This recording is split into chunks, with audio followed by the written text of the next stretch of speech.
सड़ी गली व्यवस्था के खिलाफ एक खोजी पत्रकार की सत्ता से बगावत देखना चाहते हैं तो हमारे चैनल को लाइक, सब्सक्राइब और शेयर करना न भूलें।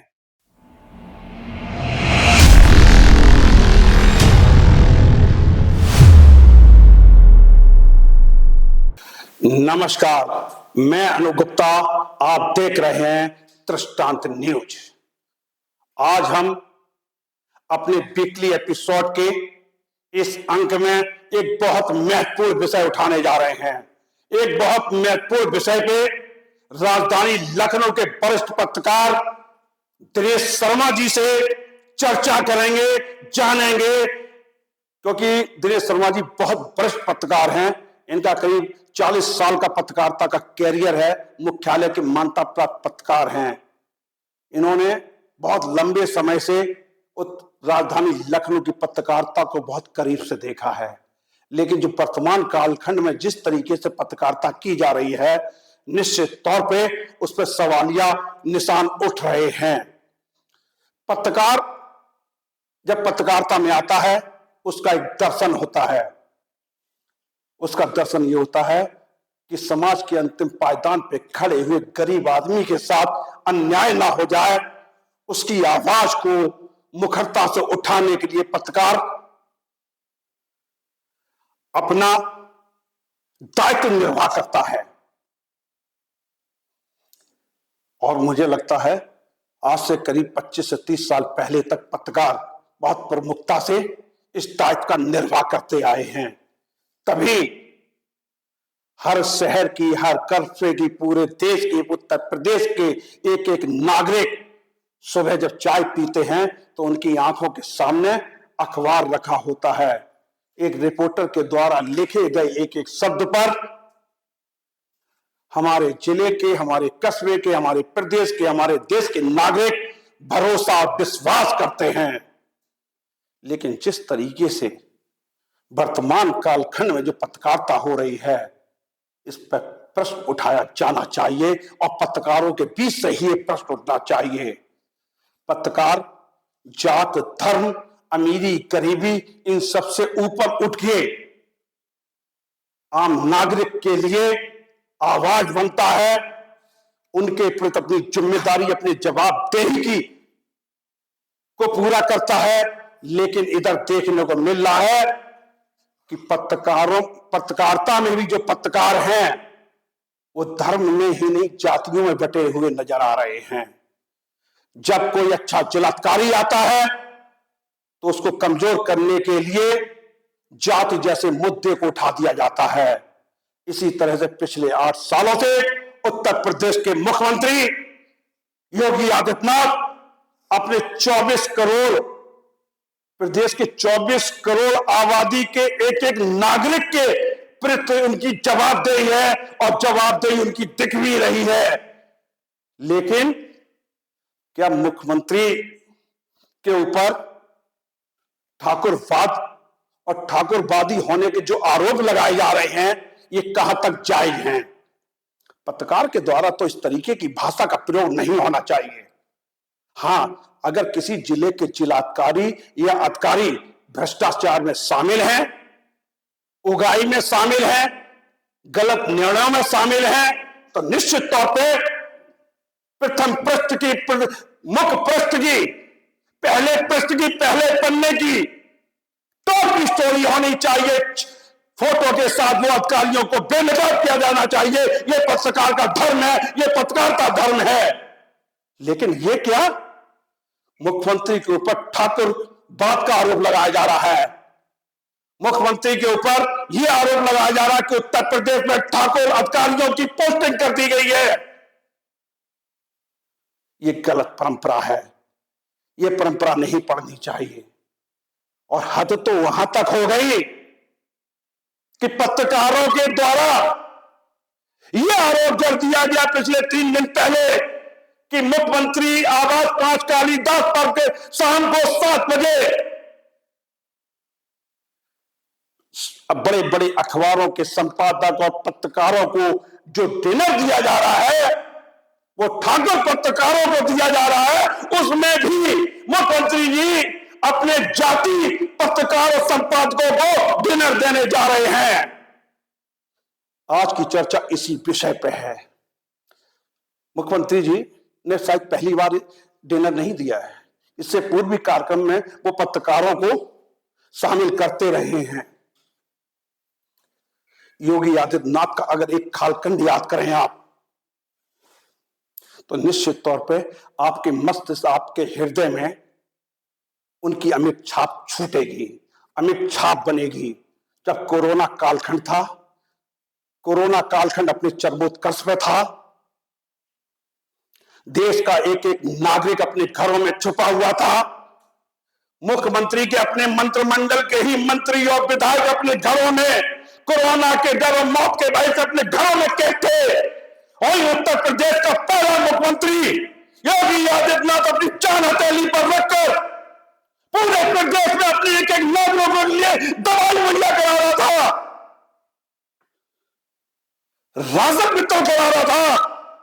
दवाई और राशन के वितरण में कभी किसी ने सवाल किया कि मुख्यमंत्री यहां पे अकेले ठाकुरों को, ठाकुर समुदाय के लोगों को राशन बांट रहे, दवाई बांट रहे हैं, जबकि मुख्यमंत्री ने सार्वजनिक पटल में कई बार कहा मेरी पहली प्राथमिकता, मेरी अंतिम प्राथमिकता उत्तर प्रदेश के 24 करोड़ नागरिक हैं।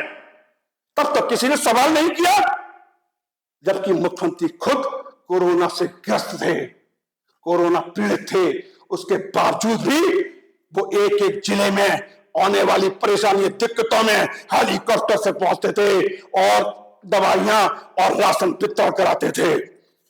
कोरोना काल में 20 अप्रैल 20 को मुख्यमंत्री योगी आदित्यनाथ के पिता आनंद सिंह की मृत्यु हो जाती है, और जब मुख्यमंत्री जी को यह सूचना मिलती है कि उनके पिताजी की मृत्यु हो गई है, उस समय मुख्यमंत्री योगी आदित्यनाथ जी अपने 11 अधिकारियों के साथ बैठक कर रहे थे। अपने 24 करोड़ नागरिकों के लिए कोई कठिनाई पैदा ना हो जाए, दवाइयों की कमी ना हो जाए, राशन की कमी ना हो जाए, उसकी बैठक ले रहे थे।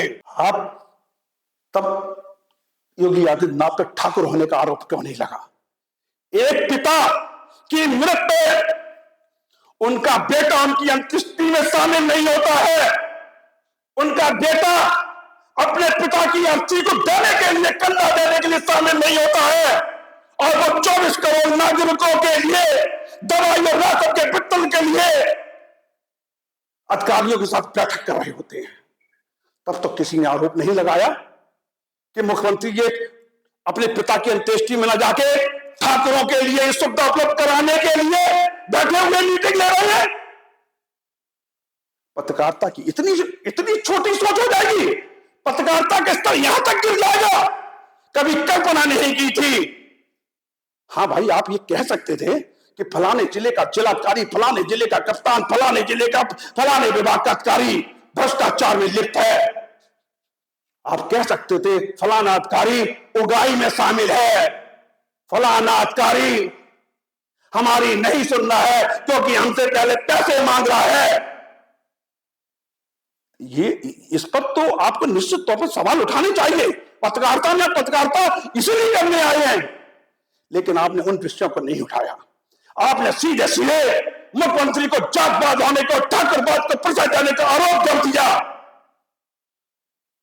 तब मैंने सोचा था हो सकता है इनके दिमाग में इस तरीके के विचार आए हों, लेकिन ये क्या, आपने मुख्यमंत्री निवास पे बड़े बड़े अखबारों के संपादकों को देने वाले डिनर पे ही उंगली उठा दी, और आप ट्वीट करके ये कहते हैं कि 5 तारीख को जो डिनर होने जा रहा है वो मुख्यमंत्री अपने सजाती पत्रकारों को ही बुला के डिनर दे रहे हैं। तब मुझे लगा अब इनको उत्तर दिया जाना चाहिए। क्या ब्रजेश मिश्रा ठाकुर हैं? क्या प्रांशु मिश्रा ठाकुर हैं? क्या कलानील मिश्रा ठाकुर हैं? कौन ठाकुर है? वहां तो सारे बड़े लोगों को मुख्यमंत्री सम्मान के साथ डिनर करा रहे थे, तो फिर यह प्रश्न कहां से उठा? मैंने गहन इस पर चिंतन किया, मैंने अपने सोर्सेस से पता लगाने की कोशिश की। ये जो पिच बनाई जा रही है मुख्यमंत्री के खिलाफ, जो षड्यंत्र रचा जा रहा है,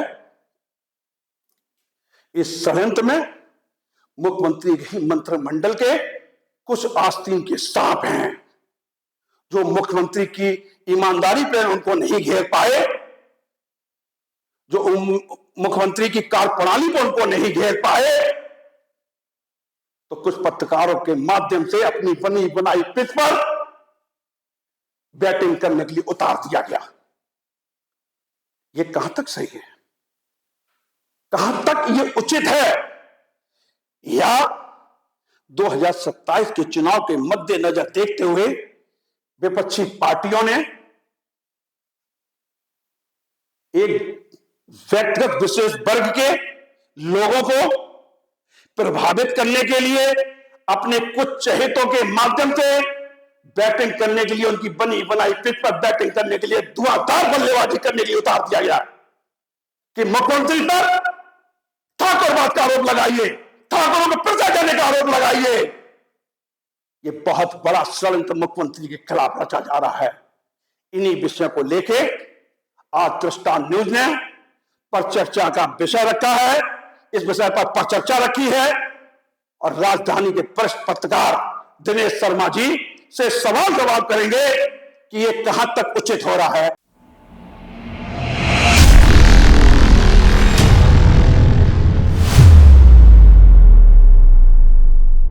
निंदकों ने प्रसव पीड़ा के बाद विवादों को जना है।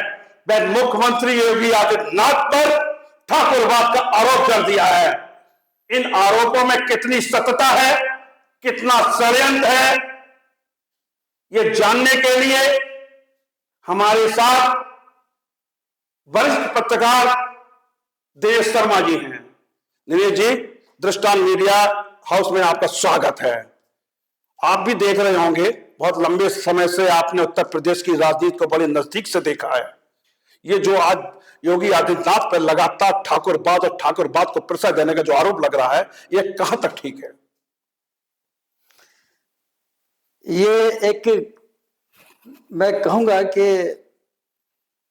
जिन लोगों को कुछ कहना है, कुछ बोलना है, या जो लोग मुख्यमंत्री योगी आदित्यनाथ की कार्यप्रणाली से खुश नहीं है, तो वो इस प्रकार के आरोप लगाते हैं। जहां तक ये मैंने देखा है कि कुछ लोग बोले ठाकुरवाद एक बेतुका बेहुदा किस्म का आरोप है। अगर ऐसा होता तो योगी आदित्यनाथ केवल 24 करोड़ की पसंद नहीं बनते, वो देश के 140 करोड़ की भी पसंद है। लेकिन उनके ऊपर एक जो लगातार उनके ऊपर जो हमला बोला जा रहा है कि योगी आदित्यनाथ ने जो जिलों में जिलाधिकारी जो नियुक्त किए हैं, जो कप्तान नियुक्त किए हैं, जो अन्य विभागों में जो उन्होंने अधिकारी नियुक्त किए हैं, उसमें ज्यादातर ठाकुर हैं। इस आरोप में कहां तक सत्यता है? नहीं, उत्तर प्रदेश बहुत बड़ा राज्य है। इसमें जाति के आधार पर अधिकारी की पोस्टिंग इतनी आसान भी नहीं है। दूसरी बात यह है कि जो काम करने वाले लोग हैं, योगी आदित्यनाथ जी को एक शासनकर्ता के रूप में, एक मुख्यमंत्री के रूप में एक वृहद अनुभव हो चुका है, और जो लोग परफॉर्म कर रहे हैं उनको फील्ड में या शासन में तैनात किया जा रहा है। आप ये कैसे कह सकते हैं कि ये जो है ठाकुरवाद को प्रश्रय दे रहे हैं? ऐसे बहुत सारे उदाहरण हैं जिनमें कि ये कहा जा सकता है कि योगी आदित्यनाथ के ऊपर यह आरोप एक बहुत ही छिछले स्तर का आरोप है। योगी आदित्यनाथ को क्या आवश्यकता पड़ी है क्यों जातिवाद करने की? इस आरोप के पीछे वो लॉबी तो नहीं है जहां मुख्यमंत्री ने भ्रष्टाचार अपराधियों के पीछे जो नाक में नकेल कस रखी है, कि उस तरीके के विरोधियों की छटपटाहट तो नहीं है? निश्चित रूप से भाई कहीं से नहीं घेर पा रहे हो, ना उनकी मेहनत पे घेर पा रहे हो, ना उनके आउटपुट पे घेर पा रहे हो, ना उनके काम करने के तरीके पे घेर पा रहे हो, तो ठाकुरवाद का आरोप लगा के उनके खिलाफ कहीं षड्यंत्र तो नहीं रचा जा रहा है? मैंने कहा ना कि उनके विरुद्ध षड्यंत्र जो है कोई नई बात नहीं है। वो विभिन्न स्रोतों से या विभिन्न लोगों के द्वारा ऐसा एक अनवरत बना हुआ है, चाहे वो उनके शासन कार्य प्रणाली के ऊपर हो। कुछ लोग बोलते हैं कि जैसे कि बुलडोजर बाबा के रूप में उनका एक कुछ लोगों को पसंद नहीं है, लेकिन ये उत्तर प्रदेश नहीं, पूरे प्रदेश की, पूरे देश की, दूसरे देशों की भी ये एक मांग है, ये एक उनका अनुभव सामने आया है। उनको कहा गया है कि उत्तर प्रदेश के मुख्यमंत्री योगी आदित्यनाथ की हमें आवश्यकता है। सच बताऊं आपको मैं जी, कि जो लोग इस प्रकार के आरोप लगा रहे हैं उनके अपने एजेंडे हैं और दूसरों की उकसाई हुई भाषा बोलते हैं वो। कहीं कहीं मुख्यमंत्री योगी आदित्यनाथ के मंत्रिमंडल के ही कोई आस्तीन के साथ तो नहीं है जो इस तरीके के लोगों को बनी बनाई पिच दे रहे हैं कि धुआंधार बैटिंग करो आके मुख्यमंत्री के खिलाफ आरोप लगाओ जाकर। देखिए, षड्यंत्र हमेशा शासनकर्ता के विरुद्ध रचे जाते हैं। कुछ स्वार्थ में रचते हैं, कुछ अपना यह अवसर ढूंढते हैं कि हमको उसका मौका मिल जाए। लेकिन अनूप, मैं आपको बताऊं, उत्तर प्रदेश में 2027 में भी कोई वैकेंसी नहीं है मुख्यमंत्री पद की। इस विश्वास के साथ नहीं है, इस विश्वास के साथ आप अपनी बात कह रहे हैं? जी, मैं इसलिए कह रहा हूं कि योगी आदित्यनाथ की जो कार्य प्रणाली है उसको भारतीय जनता पार्टी का हाईकमान भी चुनौती नहीं दे सकता। बड़ी बात कह रहे हैं, आज कैमरे पे बड़ी बात कह रहे हैं। और दूसरी बात मैं आपको यह बोल रहा हूं कि योगी आदित्यनाथ ने ऐसे अवसरों पर सिद्ध किया हो, चाहे वो संबल का मामला हो, चाहे वो बटेगा तो कटेगा ये मामला हो, जिसके ऊपर हरियाणा का इलेक्शन स्वीप किया है, इसके पीछे योगी आदित्यनाथ की ही सोच थी। योगी के लिए तो पाकिस्तान का भी जनमानस कहता है मुझे योगी जैसा नेता चाहिए, बुलडोजर चलाने वाला नेता चाहिए, तो पाकिस्तान में भी मांग हो रही है इनकी। महाराष्ट्र का चुनाव, उसकी नींव, उसकी परफॉर्मेंस की नींव वो योगी आदित्यनाथ ने रखी। आप इस राजनेता को आप अगर ठाकुर राज से जोड़ेंगे तो अन्याय होगा। क्या योगी आदित्यनाथ को किसी लोकप्रियता की जरूरत है? वो तो मठ में जब थे वो तब भी उतने ही लोकप्रिय थे, सांसद थे तब भी उतने ही लोकप्रिय थे। योगी आदित्यनाथ के मंत्रिमंडल के ही आस्तीन के सांपों के द्वारा तो ये उन लोगों को ऑक्सीजन नहीं दी जा रही है। उससे कुछ नहीं होगा। इस प्रकार का एलिमेंट हमेशा सक्रिय होता आया है। राम के खिलाफ भी तो साजिशें रची गई थी। कौन ऐसा व्यक्ति का ऐसा राजनेता है? एक राज्य इसमें एक मुख्यमंत्री होते थे श्रीपति मिश्र जी। उनका कहने का काम का तरीका यह था कि काम ही मत करो तो इसलिए कोई आरोप नहीं लगेगा। तो इससे तो प्रदेश का नुकसान है ना, प्रदेश की जनता का नुकसान है ना। उत्तर प्रदेश को एक डायनामिक चीफ मिनिस्टर की आवश्यकता थी, वो मिला और वो योगी आदित्यनाथ के रूप में सामने है। आप देखिएगा, चाहे वो अपराधीकरण हो, उत्तर प्रदेश नहीं देश का माफिया तंत्र जो है वो थर्राया हुआ है। यहां तक की चर्चा होती है अब उन लोगों के बीच में कि कहीं ऐसा ना हो कि योगी प्रधानमंत्री हो जाए, जबकि ये योगी जी नहीं कह रहे हैं इस बात के लिए। ये कोई ऐसा नहीं बोल रहा है कि कोई हाईकमान को चुनौती देने वाली बात हो, लेकिन लोगों की सोच यहां तक जा चुकी है। तो ये ठाकुरवाद का आरोप तो छिछला आरोप हुआ। लेकिन एक और दिमाग में मतलब एक प्रश्न बार बार कौंता है कि 2027 के चुनाव नजदीक हैं, आने वाले 2 सालों में कहीं विपक्ष के द्वारा जो बनाई गई पिच है, उन्होंने तो नहीं किसी को क्या कही जाती, कहा कि आओ धुरंधर बल्लेबाजी करो, तीनों विकेट छोड़ के बल्लेबाजी करो, लेकिन बॉल योगी आदित्यनाथ होने चाहिए और जात पात के आरोप लगा के बॉल होने चाहिए। योगी आदित्यनाथ एक ऑलराउंडर राजनेता है। जो पिच की बात आप कर रहे हैं उस पिच का कोई महत्व नहीं है। अच्छा जी, आज आप देखिएगा उत्तर प्रदेश समाजवादी पार्टी के अध्यक्ष कहते हैं हमने राम मंदिर बनने के बाद अयोध्या में ही भाजपा को हराया है, योगी आदित्यनाथ को हराया है। जी नहीं, तो अयोध्या की हार क्या है? अयोध्या की हार क्या है? अयोध्या की हार का जो कारण है आप उसको इससे मत जोड़िए। अयोध्या में तो बीजेपी जीती है ना। अयोध्या में बीजेपी कहां आ रही है? लोकसभा इलेक्शन हारे ना, लोकसभा इलेक्शन इलेक्शन जो भाई कहा यह जा रहा था ना कि 22 जनवरी 2022 को रामलला की प्राण प्रतिष्ठा होती है।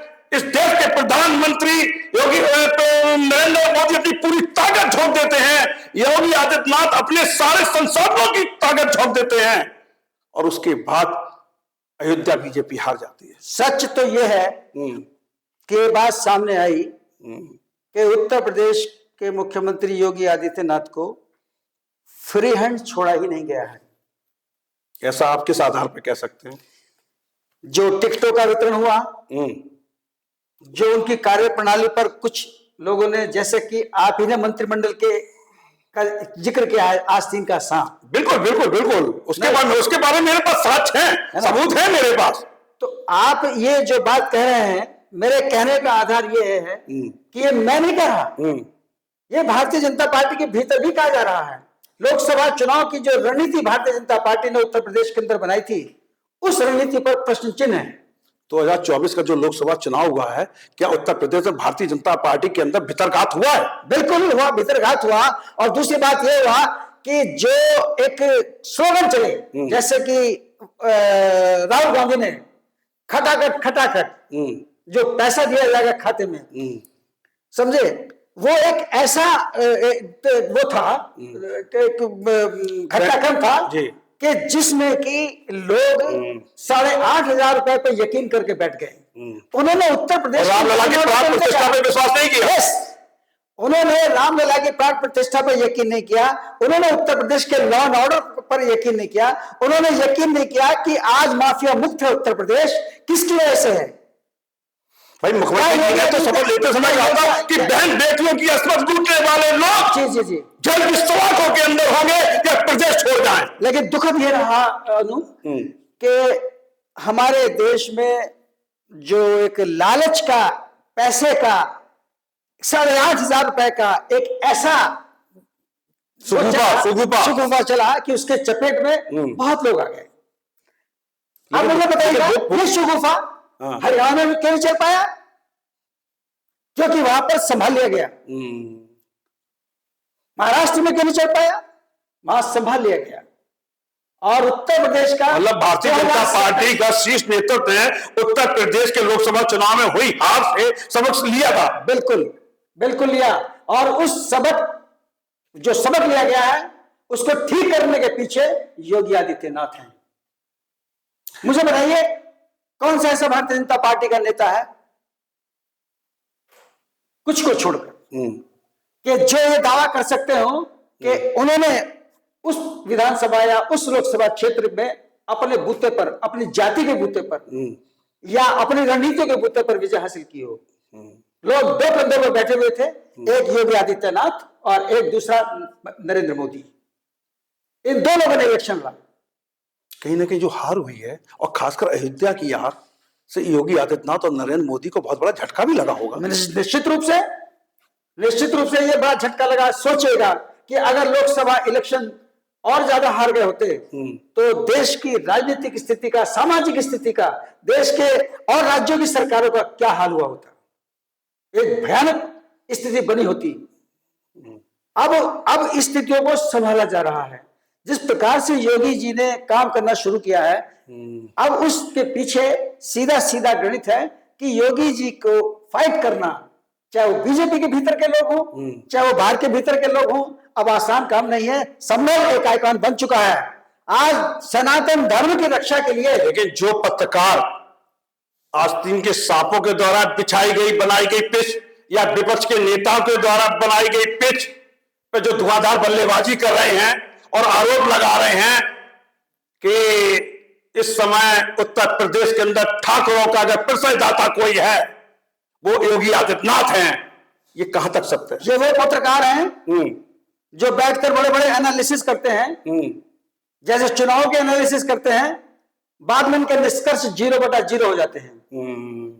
ये वो पत्रकार हैं, तब भी तो मुस्कुराते हुए निकलते हैं ना। ये वो पत्रकार हैं जो बैठकर केवल एक गॉसिप करते हैं। मुख्यमंत्री को जाति में बांट रहे हैं आप कैसे पत्रकार हैं? जबकि पत्रकार को तो जात, धर्म, दुनिया सबसे ऊपर उठ के 24 करोड़ जनता की आवाज के रूप में देखा जाता है। ये वो लोग हैं जो बहुत ही कम सोच के हैं, जो जिनकी पत्रकारिता जो है वो किसी चलती है। कहेंगे ऐसा तो नहीं है, उस तरीके के पत्रकार अपना उज्जवल भविष्य 2027 में तलाश रहे हो, तब ये धुआंधार बल्लेबाजी कर रहे हैं। इस प्रकार के पत्रकारों का जो उज्जवल भविष्य है वो ध्वस्त हो चुका है। बड़े बड़े जो देश के अंदर पत्रकार जो कहते थे कि हमारे बल पर पत्रकारिता चल रही है, आज उनका पता नहीं वो कहां है। क्यों? क्योंकि इस प्रकार की झूठी पत्रकारिता, इस प्रकार के झूठे आरोप, इस प्रकार की चीजों में शामिल होने से उनकी अपनी ख्याति, उनकी गुडविल खत्म हो गई है। उनको कोई नहीं पूछ रहा है। मुझे लगता है पत्रकारिता का धर्म निभाते निभाते इसने निचले स्तर पे आ गए कि मुख्यमंत्री को जातीयता में समेट दिया। पत्रकारिता उनका धर्म ही नहीं है। पत्रकारिता धर्म नहीं इनका। इनका तो यह है कि जोड़ तोड़ करके, जैसे आपने अभी बोला कि कुछ पत्रकार इस तरह के हैं जो अगर ये न करें नहीं तो कैसे कहलाए जाए, उनको नींद में नहीं आएगी। वो ये सिद्ध करने की कोशिश करते हैं कि मैंने आज मुख्यमंत्री के खिलाफ छापा। एक पत्रकार बोले कि मैंने आज मुख्यमंत्री के खिलाफ स्टोरी की। हमने कहा कि अगर आपने मुख्यमंत्री के खिलाफ स्टोरी की तब तो आप पार्टी हो गए। अगर आप ये कहें कि हमने मुख्यमंत्री के बारे में, आप उनके गलत निर्णय पे अगर स्टोरी करते हैं तो मुझे लगता है पत्रकारिता का धर्म है। तो अब तब वो कहने लगे कि अब सोचने का सबका अलग अलग तरीका है। परंतु अभी रिसेंटली जो अभी एक विषय आया है वो ये आया है कि जो आरोप मुख्यमंत्री जी पर, और वो भी कुछ पत्रकारों ने, जिनका मैं वो नहीं करूंगा बिल्कुल भी कि कौन है क्या नहीं है, ये बताना कहना उचित नहीं होगा, कि उन्होंने इस प्रकार का आरोप लगा कि पत्रकार बिरादरी को नुकसान पहुंचाया है, विश्वास गिराया है उसका। आज अभी प्रेस कॉन्फ्रेंस थी मुख्यमंत्री जी की, प्रेस नहीं थी जो मुख्यमंत्री जी ने आमंत्रित किया था पत्रकारों को, उनमें से बहुत से पत्रकार ब्राह्मण थे। तो ठाकुरवाद का आरोप कैसे? भाई मैं तो देख रहा हूं उसमें ब्रजेश मिश्रा जी भी थे, सुधीर मिश्रा जी भी थे, कलादीन मिश्रा जी भी थे, प्रांशु मिश्रा थे, बहुत लोग थे जी। तब तो यहाँ पे थे। लेकिन ये जो डिनर का जो समय रखा गया था उससे पहले एक बड़ी पोस्ट सोशल मीडिया पर दौड़ रही थी कि शाम को मुख्यमंत्री जी ने अपने सजाती पत्रकारों के लिए डिनर रखा है। ये वो पत्रकार हैं जो मुख्यमंत्री के साथ फोटो खींचने के लिए सक्रिय रहते हैं और उसके बाद उसको सोशल मीडिया पर लोड करते हैं, ये दिखाने के लिए कि हम मुख्यमंत्री के बहुत करीब हैं, या हम मुख्यमंत्री जी के से कोई भी काम करा सकते हैं, या वो हमारे प्रभाव में आएंगे। मुख्यमंत्री योगी आदित्यनाथ इतने सुलझ चुके हैं एक शासनकर्ता के रूप में, उनकी टीम इतना ज्यादा एक एक चीज को देखती है, ये देखती है कि कौन क्या कर रहा है। अभी हाल ही में एक मंत्री ने एक आरोप लगाया राज्य के सूचना निदेशक का नाम लेकर। अच्छा जी, शिशिर जो है सूचना निदेशक, आरोप लगाया, और आप उसको समझ सकते हैं कि एक सूचना निदेशक वो पत्रकारों की बात करते हैं, पत्रकारों के हित की बात करते हैं, मुख्यमंत्री जी के जो कार्यक्रम हैं, जो प्रेस को जाते हैं उनको देखते हैं, वो कहां राजनीति में पड़ रहे होंगे। लेकिन उस मंत्री ने क्या ये जानबूझ के प्लान किया हुआ नाम था? जी, ये प्लान किया गया था। ये साजिश रची गई थी उस अधिकारी के खिलाफ। और इस साजिश रचने में भी कौन पत्रकार था वो, उसको सब जानते हैं, अच्छी तरह से जानते हैं, उसको जानते हैं। वो यहाँ आता है तो ताज होटल के अंदर मंत्रियों को बुलाता है। इतना कौन सा बड़ा पत्रकार है जो मंत्रियों को ताज होटल बुलाने लगा? बात सबको मालूम है। अच्छा जी, उसको ये लगता है कि मैं उत्तर प्रदेश सरकार पर अपना प्रभुत्व हासिल कर लूंगा, लोग मेरे प्रभाव में आएंगे। भाई दिनेश शर्मा जी, हम भी 25 साल से पत्रकारिता कर रहे हैं और इन्वेस्टिगेशन जर्नलिज्म कर रहे हैं। हमारे बुलाने पे तो क्या कही जाती है, बाबू पानी तक की नहीं पूछता है। तो वो इतने बड़े पत्रकारों के ताज में मंत्रियों को बुलाने लगे। इस तरह के साजिश के तार जो है, ये मुझे लगता है उधर से ही जुड़े हुए हैं।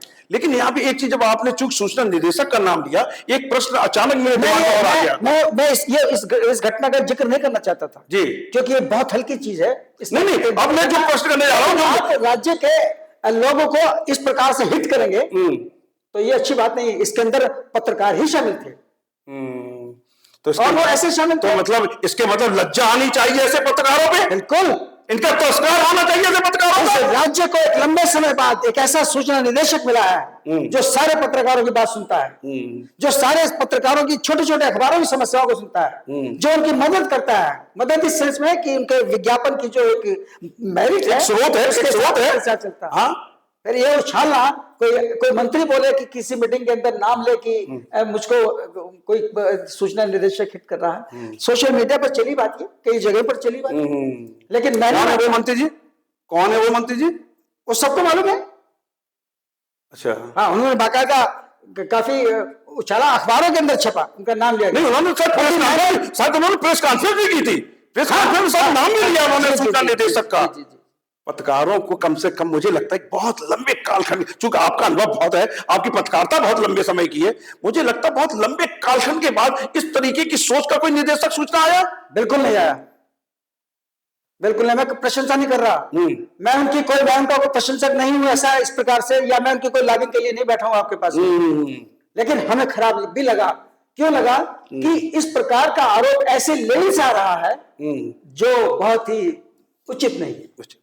नहीं, इसीलिए मैं कह रहा हूं निदेशक सूचना से मेरे भी कोई बहुत अच्छे रिश्ते नहीं हैं, और ना मैं उनका समर्थक हूं ना वो मेरे समर्थक हैं, क्योंकि अगर ऐसा होता, मैं अस्पताल में पड़ा था, लावारिस विपन्नता में मेरा इलाज हो रहा था, और मैंने कहा कि भाई हमारी मानता भी हमारी भी होनी चाहिए, उन्होंने कहा कि आप मेरिट में नहीं आते हैं। मुझे अच्छा लगा कम से कम निदेशक सूचना बैठ के ये बात तो कह रहा है कि आप मेरिट में नहीं आते हैं, इसलिए हम आपकी मानता नहीं करेंगे। और मेरा कहना ये है इसमें जी कि क्या सुनी सुनाई बातें जी वो हमारी खबर बन सकती हैं? सुनी सुनाई बातें जब तक पत्रकारिता तो दस्तावेजों पर आधारित होनी चाहिए, है ना, और होती है। तो पत्रकारों को इस प्रकार के गॉसिप में न तो पढ़ना चाहिए, बिल्कुल नहीं पढ़ना चाहिए, और ना ही इस प्रकार के कोई मंत्री आरोप लगा दे। एक नया चलन शुरू हो गया। लेकिन एक चीज जो अभी आपने जब नाम लिया तो मेरे अंदर एक प्रश्न आया, जो मुख्यमंत्री जी ने बड़े बड़े अखबारों के संपादकों को जो डिनर दिया है, मुझे जहां तक अभी अपना मतलब अनुभव कह लीजिए कि मुख्यमंत्री निवास पे, मुख्यमंत्री कार्यालय पे, या मुख्यमंत्री के किसी भी प्रोग्राम में सूचना विभाग की जिम्मेदारी होती है, सूचना निदेशक की जिम्मेदारी होती है, लेकिन उस डिनर के कार्यक्रम में सूचना निदेशक कहीं नहीं दिखाई दिए। देखिए, क्या कहीं उनको हाशिए पर लाने की कोशिश तो नहीं हो रही है? देखिए, ये सब चीजें जो है, इन बातों का कोई वजूद नहीं है। मुख्यमंत्री जी का कार्यालय है, उन्होंने एक व्यवस्था निर्धारित कर रखी है, ठीक है ना। मुख्यमंत्री जी का अपने अधिकारियों पर पूर्ण विश्वास है, तभी तो वो वहां मौजूद हैं। अगर कोई आदमी उनके खिलाफ साजिश रचते हैं तो उनका निवारण करना भी मुख्यमंत्री जी का काम है। नहीं, लेकिन मुख्यमंत्री जी जिस प्रकार से काम कर रहे हैं उसमें कुछ लोग अपने को असहज महसूस करते हैं, क्योंकि उनकी कार्य प्रणाली बिल्कुल साफ है। आज तक एक आरोप नहीं लगा सकते, आप किसी प्रकार का भ्रष्टाचार का आरोप नहीं लगा सकते। ठाकुर बात तो छोड़िए, कहीं आपको एक घटना सुना देता हूं, मैं उसका जिक्र कर रहा हूं, लीजिए। मैं एक राज्य के विधि विभाग को देखने वाले एक अधिकारी के पास बैठा था। क्षमा कीजिएगा, मैं उसको, ये एक निजी वार्ता थी जिसको मैं आज आपके सामने बोल रहा हूं। बात चल पड़ी मुख्यमंत्री जी की कार्य प्रणाली को लेकर। कुछ निर्णय होने थे, चाहे वो उनके निर्णय हो कमेटियों में जो होते हैं, विधि कमेटियों के अंदर अधिकारियों को किसको क्या जिम्मेदारी देनी हो, उसमें मुख्यमंत्री जी के सामने एक कागज प्रस्ताव रखा गया। 3-4 लोग थे उसके अंदर। मुख्यमंत्री जी ने देखा उसमें एक ठाकुर है, एक मुसलमान है, और एक शायद कोई और है। तो उनको बताया गया, ये बहुत अच्छी बात है कि मुख्यमंत्री जी को उनके अधिकारी स्पष्ट रूप से बता देते हैं कि इसमें ये है, इसमें ये है, इसमें ये है। इस वार्ता को लोगों को सुनना चाहिए, समझना चाहिए। जो मुख्यमंत्री के ऊपर ठाकुरों को पिरसा जाने का जो आरोप लगाते हैं, उनको दिनेश शर्मा जी की ये बात जो सामने उदाहरण के तौर पर बता रहे हैं, कह रहे निजी चर्चा थी, लेकिन मुझे यहां बताना चाहिए, इसकी चर्चा करनी चाहिए। दूसरों की पिचों पर बल्लेबाजी करने वाले लोग कम से कम योगी आदित्यनाथ जैसे मुख्यमंत्री के खिलाफ षड्यंत्र तो ना रचे। जब उन पर कोई आरोप नहीं लगा पिछले 8 सालों में, तो आप जातगत आधार पर ठाकुर होने का, ठाकुरों को पिरसा जाने का आरोप लगा रहे हैं। ये निंदनीय है, ये पत्रकारिता नहीं है। लज्जा आती है ऐसे पत्रकारों पर जो इस तरीके के घिनौने आरोप लगाते हैं। मैं अपनी बात पूरी कर लेता हूं। जी जी जी। उस लिस्ट के हिसाब से उनको बताया गया कि ये है, ये है। उनसे मुख्यमंत्री जी ने पूछा इनमें से आपकी क्या राय है, तो उन्होंने बताया साहब ये जो ठाकुर हैं ये मतलब थोड़ा सा इधर उधर हो सकता है, लेकिन अगर देखा जाए तो जो मुस्लिम हैं ये बहुत डेड ऑनेस्ट हैं और अच्छे अधिकारी हैं। मुख्यमंत्री जी ने तुरंत उस मुस्लिम अधिकारी को टिकट दिया, बोले इनको बना दिया। ये बड़ी बात, दृष्टांत आप बड़ी बात लेकर रहे हैं। आज जो लोग लेकर रहे हैं पर मुस्लिम विरोधी होने का आरोप लगाते हैं उन्हें शर्म आनी चाहिए। योगी आदित्यनाथ मुस्लिम और पंडित और ठाकुर के भेदभाव पर सरकार नहीं चला रहे हैं। ये एक ऐसे छिछले आरोप हैं जो एक ऐसे व्यक्ति, एक ऐसे शासनकर्ता को झूठ कलंकित करने की कोशिश कर रहे हैं। 2027 का इलेक्शन प्रभावित करने की कोशिश कर रहे हैं। लेकिन मैं जहां तक मानता हूं योगी आदित्यनाथ एक धर्मनिष्ठ है, अपने कर्तव्यनिष्ठ है। मैं एक विशेष चर्चा करना चाहता हूं। 2020, 21, 22 जिस तरीके के दौर का जो गुजरा है, विश्व में एक कोरोना नाम की बीमारी आई थी, पूरे विश्व को दहला के रख दिया था। भारत भी इससे प्रभावित हुआ, असंख्य लोग मौत के काल में समा गए। उत्तर प्रदेश में बहुत ज्यादा उस काल का बहुत जबरदस्त तरीके का प्रभाव पड़ रहा था। लाश जलाने के लिए, डेड बॉडियां जलाने के लिए शमशान घाट छोटे पड़ रहे थे। वहीं पे मुख्यमंत्री योगी आदित्यनाथ ने मोर्चा संभाल लिया था। मुझे पूरी तरीके से मैं अवगत हूं, उनके मंत्रिमंडल के एक एक मंत्री, एक एक विधायक मौत, कोरोना की से आने वाली मौत के डर से घरों में चिपक गए थे। उस समय योगी आदित्यनाथ जो स्वयं कोरोना से प्रभावित हो गए थे, अपनी जान हथेली में रख के पूरे प्रदेश का भ्रमण कर रहे थे, दवाइयां बांट रहे थे, राशन बांट रहे थे। तो उन्होंने, मुझे लगता है राशन और दवाइयां बांटते समय ये तो नहीं उन्होंने मानक बनाए होंगे नहीं ये सिर्फ ठाकुरों को दी जाएंगी। कहां तक सत्य है ये बात? हमारा विषय जो है वो ये है कि जो पत्रकारों ने जिस प्रकार के ठाकुर वाले आरोप लगाए हैं, ये पत्रकारों द्वारा लगाए गए आरोप शोभनीय नहीं है। इससे पत्रकारों की विश्वसनीयता खत्म होती है। भाई आपके सामने पूरे 8 साल का कार्यकाल है योगी आदित्यनाथ का। नहीं, इससे बड़ा उदाहरण एक मैं आपको बता दूं, लज्जा आनी चाहिए उन पत्रकारों को जो मुख्यमंत्री के ऊपर इतने गंभीर आरोप लगा रहे हैं। 20 अप्रैल 2022 को मुख्यमंत्री योगी आदित्यनाथ के पिता आनंद सिंह की मृत्यु हो जाती है और मुख्यमंत्री जी टीम 11 के साथ बैठक कर रहे थे। अपने पिता को कंधा नहीं देने गए, अंत्येष्टि में नहीं गए, यहीं से पिताजी की फोटो को रख के विनम्र श्रद्धांजलि दी। क्या उस समय इन लोगों की आंखें बंद हो गई थी? तब मुख्यमंत्री पर ठाकुर बात का आरोप नहीं लगा। आज भी उनकी बहनें और भाई एक सामान्य मनुष्य की तरह से रहते हैं योगी आदित्यनाथ जी के। जी जी, कोई किसी प्रकार का ऐसा फेवर किसी ने नहीं सुना होगा कि वो कुछ आउट ऑफ वे जाके कुछ ऐसा कर रहे होंगे। ये दार्शनिक व्यक्ति है। ये व्यक्ति ऐसा राजनेता है जो कि जिसकी क्षमताओं का अब पता चल रहा है। जब अवसर मिला तो योगी आदित्यनाथ ने एक एक बिंदु को पकड़ना शुरू कर दिया है, भ्रष्टाचारी को नापना शुरू कर दिया है। टीम 11 के कई अधिकारियों ने जब ये सूचना मुख्यमंत्री जी को दी कि उनके पिताजी की मृत्यु हो गई है, आपको जाना चाहिए, मुख्यमंत्री जी का पहला स्टेटमेंट था, इस घंघोर संकट के काल में अपने 24 करोड़ जनता को, प्रदेश की जनता को छोड़कर नहीं जा सकता हूं। ये एक पुत्र का 24 करोड़ जनता के प्रति समर्पण था, या अपने पिता को कंधा ना देने का कहीं मलाल तो नहीं रहा होगा। एक घटना सुनाओ मैं आपको, छोटी सी है। और लोग कहते हैं ना, पत्रकार लोग बोलते हैं, योगी आदित्यनाथ जी की टीम ने पत्रकारों के लिए, अखबारों के लिए, न्यूज चैनल्स के लिए जितना किया है शायद उतना अखिलेश यादव सरकार में मुलायम सिंह यादव ने भी नहीं किया। एक घटना सुना दूं, आरोपों की बात है। अखिलेश यादव प्रेस कॉन्फ्रेंस कर रहे थे समाजवादी पार्टी दफ्तर में, सारा मीडिया मौजूद था। बराबर में एक एनडीटीवी के बड़े सीनियर पत्रकार थे, दुर्भाग्य से आज वो नहीं है।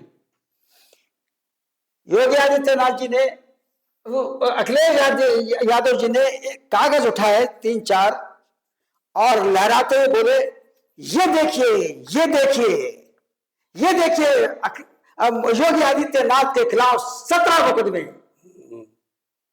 आपराधिक मुकदमे, ये देखिए,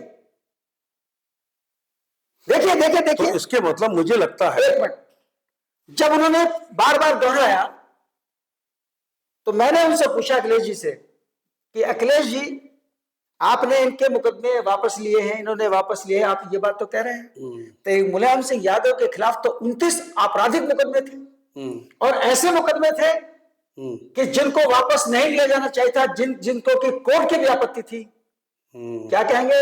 आपके पिताजी के खिलाफ हत्या, डकैती, राजनी, आपके क्या नाम, अवैध कब्जे, और दर्शन सिंह यादव जैसे, जिनको कि आप मित्र कहा करते थे, बाद में उनको कहने लगे वो डाकू था। नहीं, और बाद में फिर राज्यसभा पहुंचा दिया।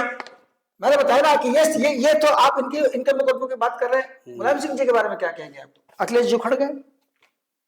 बात ये हुआ है, एक पत्रकार नहीं बोला जो आज आरोप लगा रहे ठाकुर का कि योगी आदित्यनाथ ठाकुर है। उस समय एक नहीं बोला, मुंह में दही जम गई थी।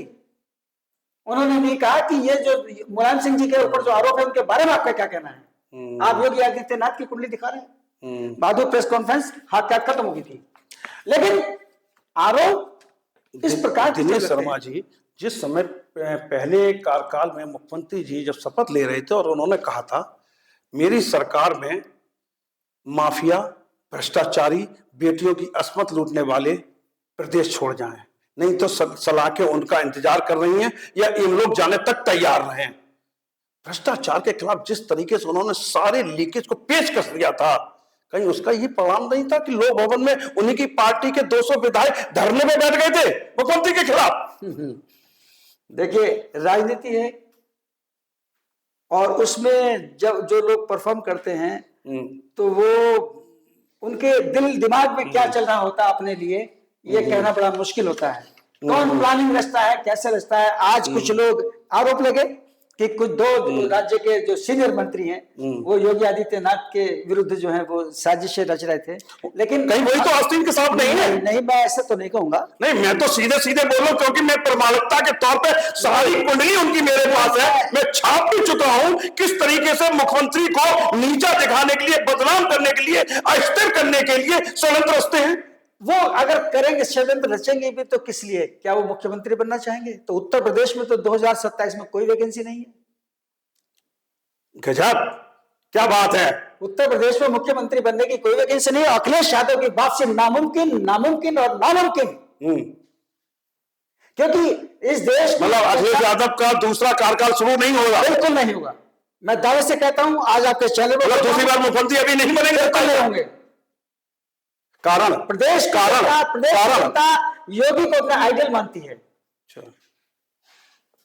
योगी को कहती है कि उत्तर प्रदेश अगर किसी ने संभाला तो योगी आदित्यनाथ ने संभाला। कहीं आपको दिनेश शर्मा जी ये तो नहीं लगता है जो आस्तीन के सांप कह लीजिए, विपक्षी पार्टियों के नेता देख लीजिए, जो 2027 में जो शतरंज की बिसात बिछा रहे हैं, कहीं इस 2027 में कहीं इस तरीके के पत्रकार इन लोगों के टूल्स तो नहीं बन गए हैं? देखिए, इस प्रकार का मीडिया जैसी जिनकी आप बात कर रहे हैं, इस प्रकार का मीडिया कभी भी किसी बड़े राजनीतिक अभियान को प्रभावित नहीं कर पाता है। उत्तर प्रदेश में अगर कुछ मीडिया के लोग ऐसा कर भी रहे हैं तो कोई असर पड़ने वाला नहीं है। क्यों? कि जो वोट देने वाला तबका है, जो वोट देने वाला तबका, उसका माइंड सेट है। धरातल में उसने सुधार देखे हैं। धरातल पर वो योगी आदित्यनाथ का फैन है। आप सोशल मीडिया पर जाइए ना, वो क्या कह रहा है? सोशल मीडिया में कॉमन मैन यूथ बैठा हुआ है। मैंने फिर कहा कि लोकसभा इलेक्शन तो मुट्ठी में था बीजेपी की, उत्तर प्रदेश का, लेकिन वो जो खटाखट था उसके चक्कर में लोग आ गए, उसकी चपेट में लोग आ गए और एक गलत निर्णय कर बैठे। 500 वर्ष की गुलामी को धता बताते हुए रामलला का मंदिर बनता है, उसको सबने 8,000 रुपए के चक्कर में किनारे कर दिया। 8,500 में बिक गए। अब देखिए, मिल्कीपुर का इलेक्शन होने वाला है। मैं जहां तक मैं समझता हूं कि ये इलेक्शन बीजेपी इसको जरूर जीतेगी। क्यों? क्योंकि इसके अंदर खटाखट नहीं चल पाएगा। इसके अंदर जो लोग साजिश रच रहे थे, चाहे समाजवादी पार्टी के हों चाहे कांग्रेस के हों। दिनेश शर्मा जी, मैंने एक एक प्रश्न का उत्तर जानने की आपसे कोशिश की, आपने बेबाकी से उत्तर दिया, लेकिन आपको ये कहीं नहीं लगता जिस तरीके के मुख्यमंत्री को डैमेज करने की कोशिश हो रही है, उनके खिलाफ षड्यंत्र रचे जा रहे हैं, क्या ऐसे लोग कभी सफल हो पाएंगे? बिल्कुल नहीं। जिस राजनेता का मनोबल बहुत ऊंचा होता है, उस आदमी को इस प्रकार के षड्यंत्र, इस प्रकार के लाक्षागृह कभी प्रभावित नहीं कर सकते। ये थे दिनेश शर्मा जी, उत्तर प्रदेश के बहुत वरिष्ठ पत्रकार। पिछले 40 सालों से उत्तर प्रदेश की राजधानी लखनऊ में सत्ता के प्रतिष्ठानों को करीब से देखने की लंबा कालखंड का आपका अनुभव है, और आप इस तरीके बोल रहे हैं। उन पत्रकारों को लज्जा आनी चाहिए जो योगी आदित्यनाथ जैसे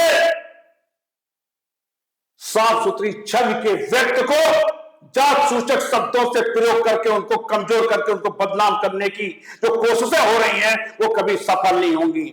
मैं दृष्टांत न्यूज से कैमरामैन आदर्श चौहान के साथ मैं अनूप गुप्ता।